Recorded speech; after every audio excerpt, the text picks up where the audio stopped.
ওকে জানা, তুমি দাদার পকেট থেকে টাকা নিচ্ছ কেন? না বলে কারোর জিনিস নিলে সেটা চুরি করা হয়, তা তুমি জানো না?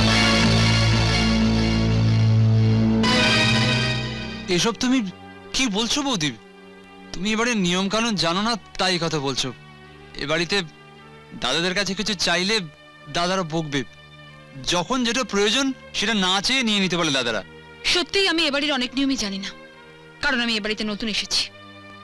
তোমার দাদারা তোমাকে বিশ্বাস করতে পারলেও আমি এত তাড়াতাড়ি পারবো না। এখন তুমিই বলো, আমি যদি দেখি তুমি না বলে দাদার পকেট থেকে টাকা নিচ্ছ, তাহলে আমি তোমায় কি বলবো? সাধু না চোর? সাধু সাধু না চোর? চোর সাধু সাধু না চোর? চোর। সরি, আমারই ভুল হয়েছে। আসলে কলেজে পরীক্ষার ফিসের জন্য 600 টাকার দরকার ছিল তো, তাই। সেটা আমার জানার দরকার নেই। তোমাকে টাকা দেওয়ার টাকা নিশ্চয়ই আমরা নিয়ে রাখিনি। যাও ওখান থেকে, যাও। আর শোনো, ভবিষ্যতে আমাকে না বলে এ ঘরে আর কোনোদিনও ঢুকবে না, মনে থাকে যেন।